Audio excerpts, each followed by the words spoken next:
Depok merupakan sebuah kota kecil yang berbatasan dengan Jakarta. Depok memiliki presiden sendiri pada zaman kolonial Belanda. Pada saat itu, Depok sudah merdeka 3 abad lebih dulu daripada Indonesia. Dulu, teritori Depok ini merupakan tanah milik seorang mantan pegawai VOC Belanda yang kaya raya, Cornelis Castellin, seorang tuan tanah berdarah Prancis Belanda yang merupakan penemu dari Depok.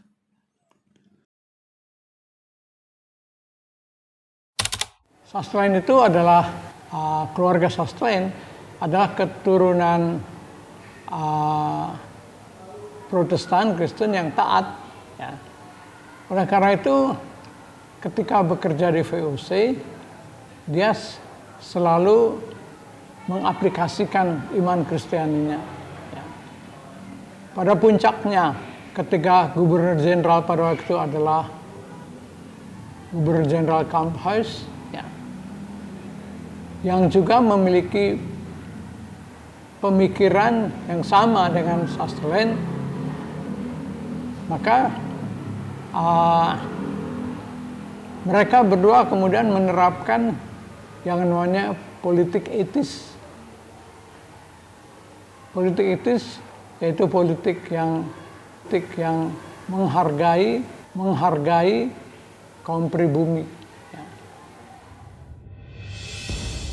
Castellin masuk ke Depok pada abad ke-17. Ia merupakan seorang pejabat VOC yang mengundurkan diri. Ia membeli tanah di kawasan Depok. Politik ekonomi yang dilakukan oleh Van Outhoorn itu ya, tidak ya, seperti yang dia harapkan, maka dia kemudian mengundurkan diri dari VOC.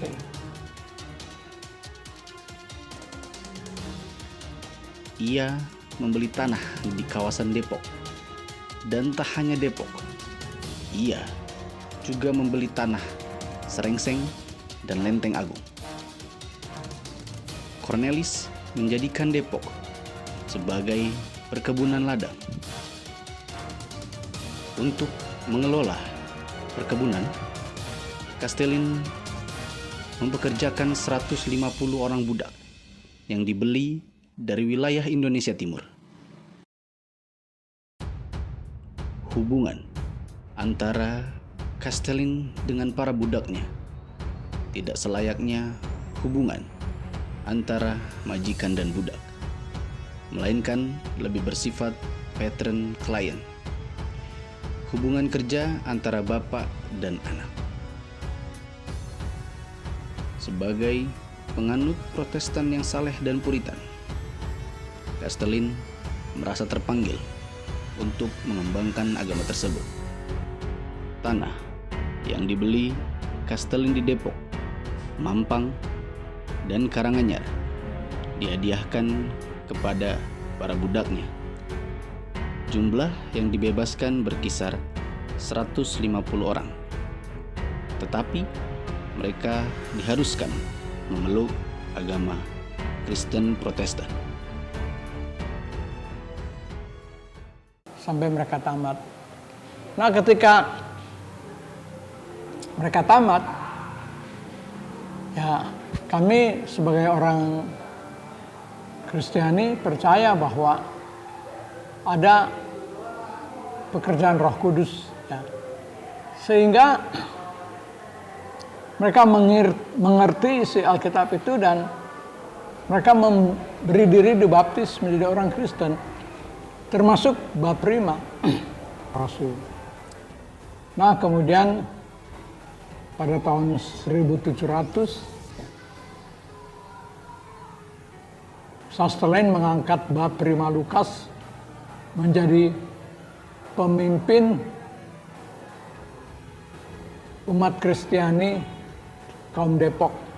Makanya kalau kita baca di belakang sana, paling atas itu nama dia, Baprima Lukas. Nah, ada namanya cantum situ. Nah, kemudian Saslen sebagai orang Kristen yang taat, dia mengaplikasikan ajaran Kristen itu. Dia kemudian menulis surat wasiat pada Maret 13 Maret 1714 ya. Dia menulis surat wasiat yaitu bahwa antara lain intinya adalah apabila dia dipanggil Tuhan kelak, maka tanah Depok dari Sungai Ciliwung sampai Pasanggerahan itu dia wariskan kepada 150 budak-budaknya. Keputusan untuk membebaskan para budaknya itu diabadikan dalam sebuah testamen. Mereka disebut dengan kaum Mardikers. Istilah ini berasal dari bahasa Sanskerta, yaitu Mahardika, yang artinya bebas merdeka. 28 Juni 1714,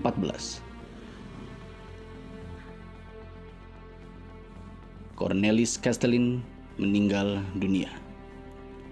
Tanggal tersebut kemudian dijadikan sebagai patokan terbentuknya Jemaat Kristen Pribumi.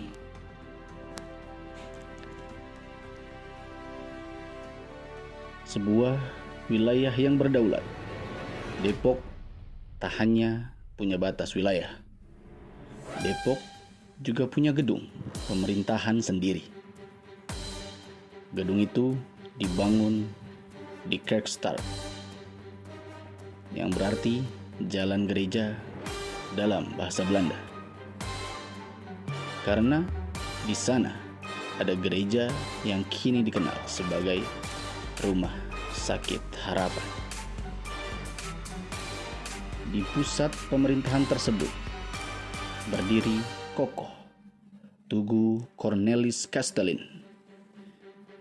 Tugu itu dibangun pada 28 Juni 1814, tepat 100 tahun setelah kematian Cornelis Castelin.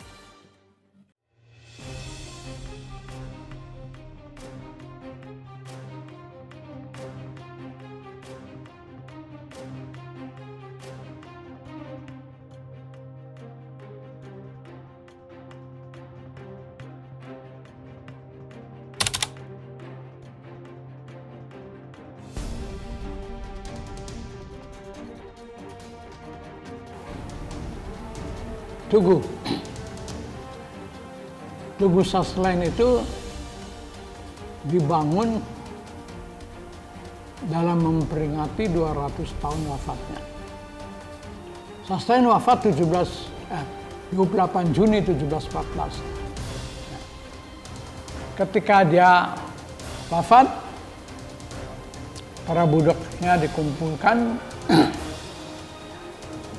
di tempat di mana ada sekarang dibangun tugu. Dulu namanya kantor Gemeentebestuur.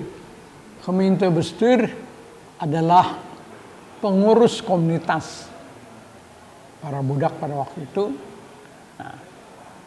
Nah, untuk memperingat, lalu pada 28 Juni 2014 dia meninggal, dibacakanlah surat wasiat itu oleh lawyernya. Ya. Jadi diumumkan dulu bahwa 28 Juni 1714 pukul 4 sore Cornelis Saslen meninggal karena sakit panas yang tinggi. Monumen pembebasan dari ikatan pembudakan atau yang lebih dikenal dengan Tugu Cornelis Castelin di halaman Rumah Sakit Harapan merupakan tugu dengan penampakan berwarna putih yang erat kaitannya dengan sejarah terbentuknya Kota Depok. Kini, Yayasan Lembaga Cornelis Castellin atau YLCC merupakan pengelola tugu tersebut.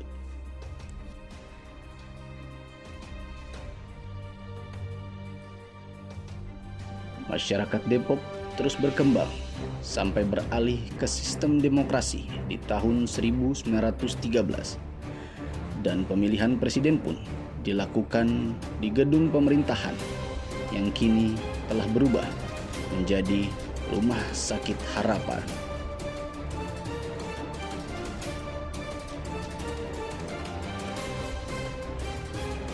Dan akhirnya Depok diserahkan kepada pemerintah Indonesia pada tahun 1952 oleh Presiden terakhir Methi Jenatans.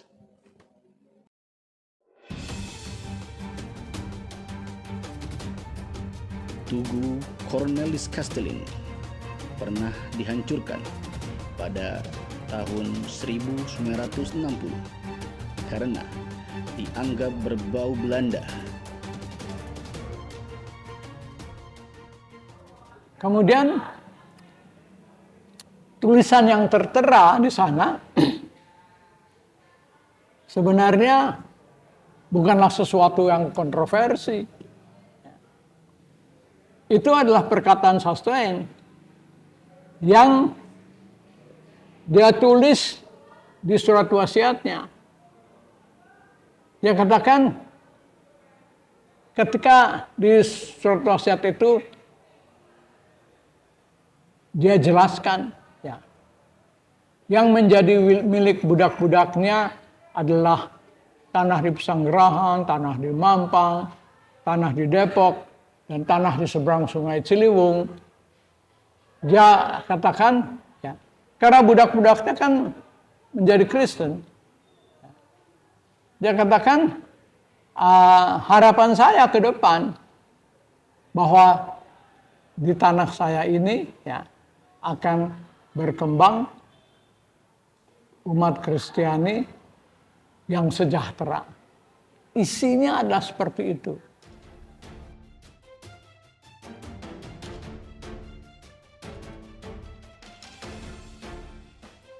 Kenapa itu kemudian menjadi kontroversi? Ya. Ketika tahun 1963,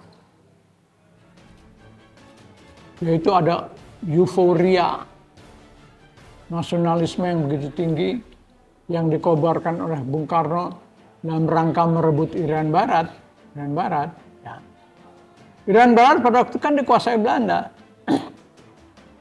Pada waktu itu kan jargonnya kan rebut Irian Barat, ya, apanya ganyang Belanda, segala gitu, ganyang imperialis kolonialisme.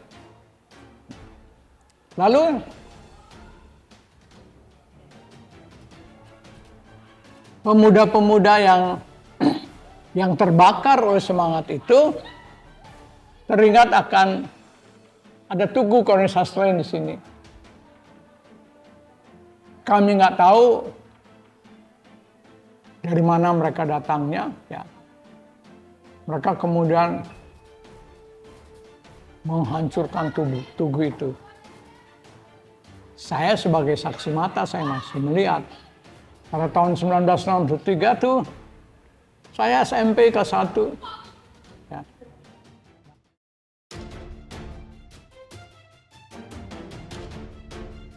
Namun, dibangun kembali pada tahun 2014 oleh Yayasan Lembaga Cornelis Castellin atau dikenal YLCC.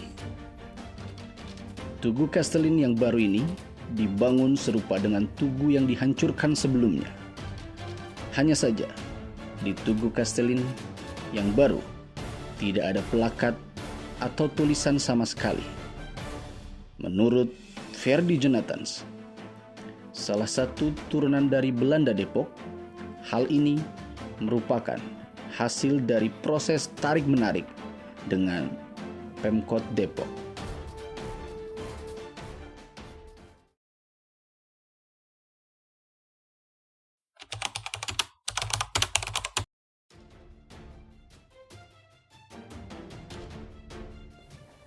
Ya, baik.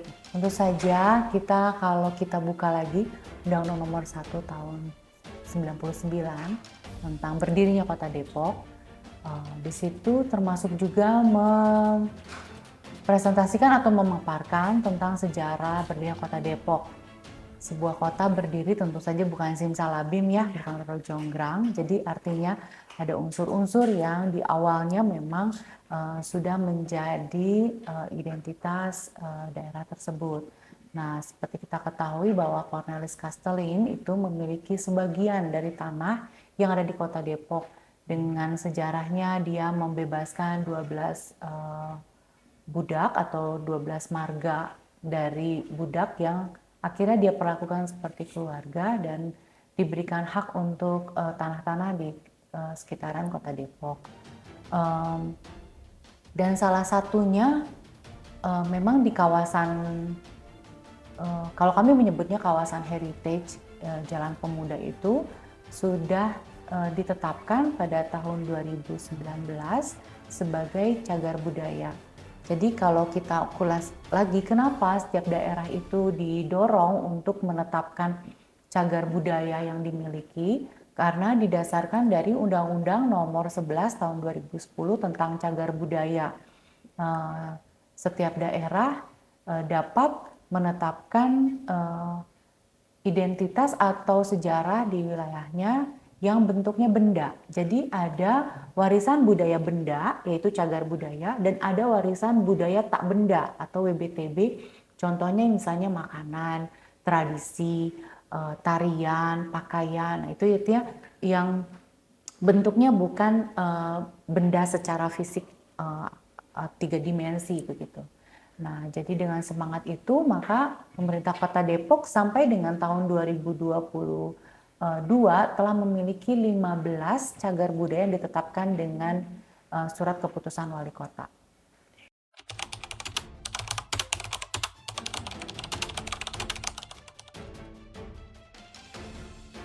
Itu saya baca-baca juga ya, artinya ada statement seperti itu di tahun 2014 zaman Bapak Wali Kota Nur Mahmudi Ismail.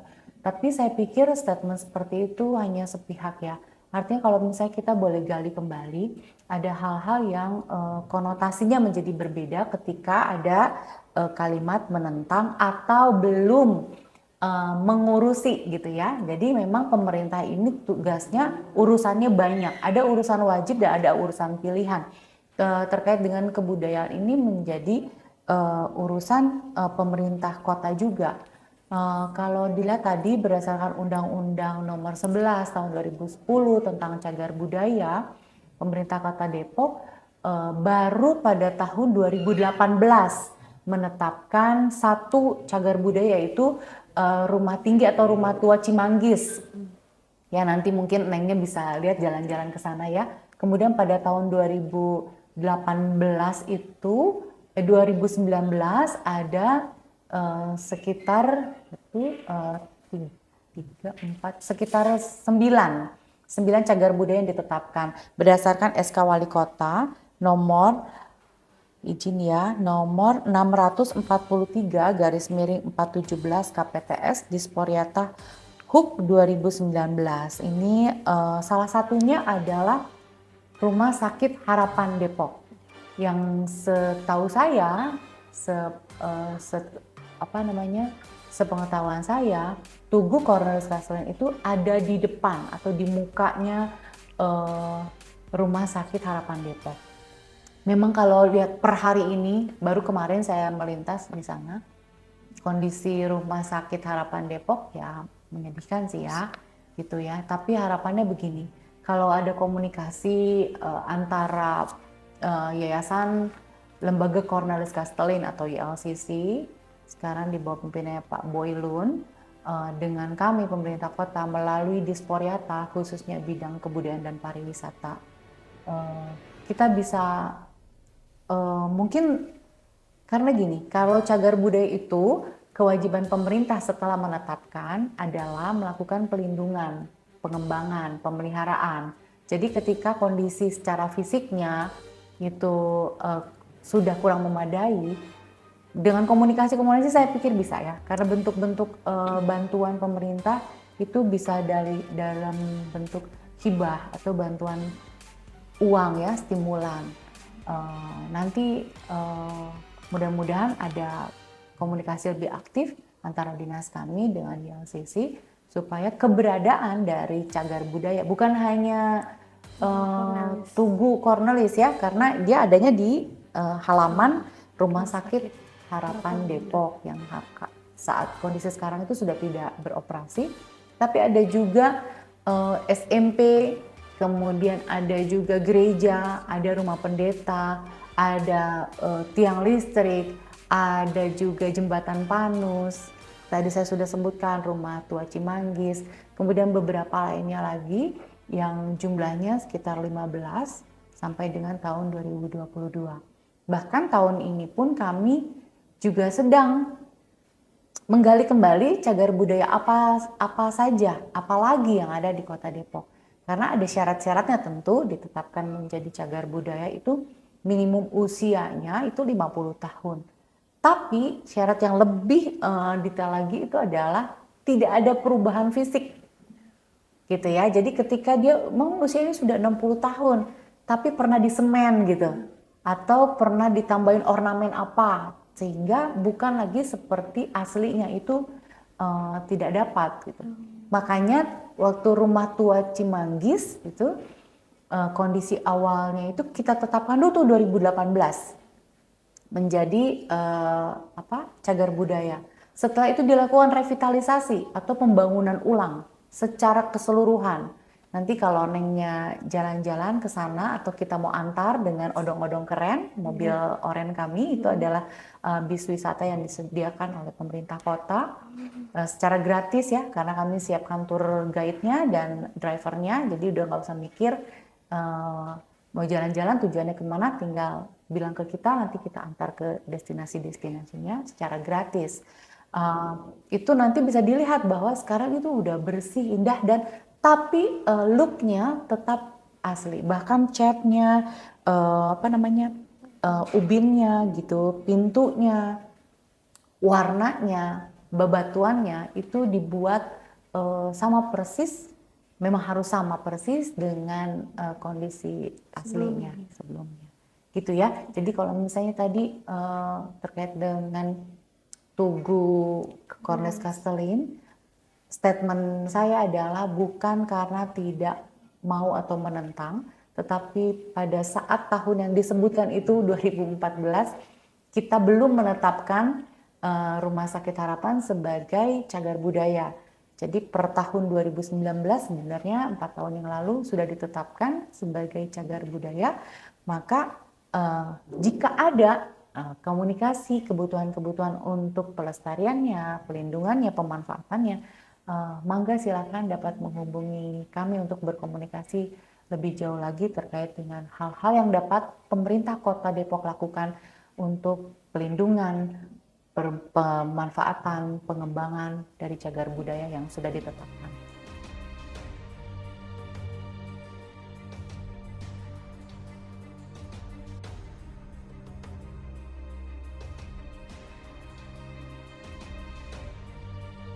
Satu lagi statement dari saya, ayo sama-sama kita lestarikan budaya dan kesenian yang ada di Kota Depok, dan generasi muda harus mencintai warisan budaya yang ada di kota kita, baik yang bentuknya benda maupun tidak benda. Jadi untuk pengetahuan aja bahwa Kota Depok telah memiliki 2 warisan budaya tak benda yang telah ditetapkan oleh pusat, oleh Kementerian Pendidikan dan Kebudayaan menjadi warisan budaya tak benda nasional. Yang pertama adalah Gong Sibolong, gamelan Gong Sibolong, dan yang kedua adalah tarian topeng Cisalak. Dan tahun ini kami melakukan banyak kegiatan sosialisasi, bahkan juga ada pelatihan dan juga ada lomba untuk tarian topeng Cisalak. mudah-mudahan dari adik-adik mahasiswa yang nanti boleh ikut. Yuk maju terus Kota Depok dengan budaya dan pariwisatanya. Nyok ke Depok, nyok ke Depok.